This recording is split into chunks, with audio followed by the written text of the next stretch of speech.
talk to me about punching, sweating, all that stuff. It's been over a year since we've seen you fight. Will we be seeing you fight anytime soon? 18 months.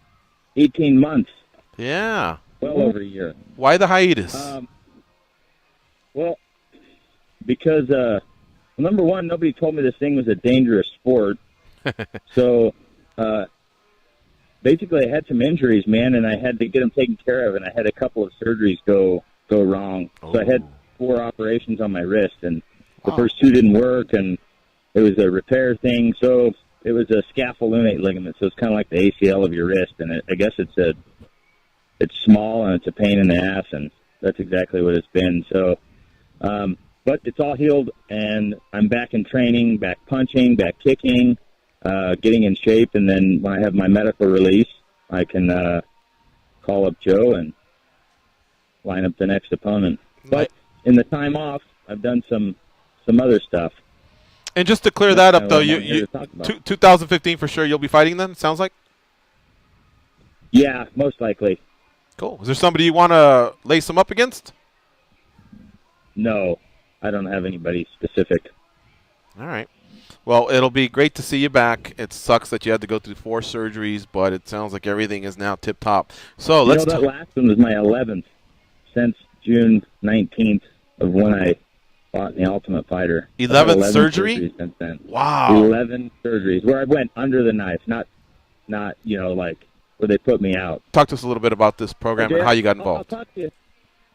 Well, a little bit of the backstory was I'm a person in long-term recovery from addictions. I had I had a bad overdose September 9th, 2005, and was pronounced clinically dead for some 8 minutes. And then 5 years later, after having found recovering, staying free from all mind-altering substances, 5 years later, I won the Ultimate Fighter. So what it was is when I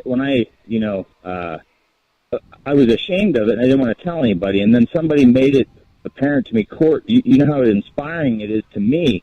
I have a brother that struggles, and to see you make it out, and then also too, you're an influence to him. And I was like, oh, cool, And when I went on the show, I decided to step out of my comfort zone and say, hey, listen, everybody, I'm a person in long-term recovery. Number one, because I didn't want them to offer me beer when I was in the house. Hey, man, I don't drink. I have a history with it. If you want to get into it, I can talk about it. But other than that, and then it came out.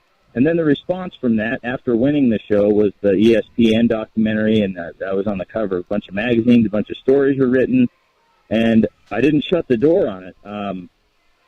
I said I was very open about it, but I had to go through a process, and that process is recovery. And after those stories were written, the response I got was overwhelming. It was, how through private messages, interfacing with people at events, and anywhere I went was, hey, man, I have a brother, I have a friend, I have a boss, I have a coworker. Hey, man, I'm struggling, dude. What do? I want to stop, but I can't. And that's the same position I was. I was a good kid, grew up with a good family. The only thing that was different between me and somebody who was not struggle with the addiction, the disease of addiction, is that the effect produced by the alcohol I tried, the little bit of marijuana that I tried, and the pain pill that I tried. Here's the thing, it was so elusive that I once again had to have it. And I found shortly thereafter I couldn't stop or limit the amount, no matter the consequences. And I'm telling you guys, I had serious charges. I had more than enough reason to stop, but I couldn't.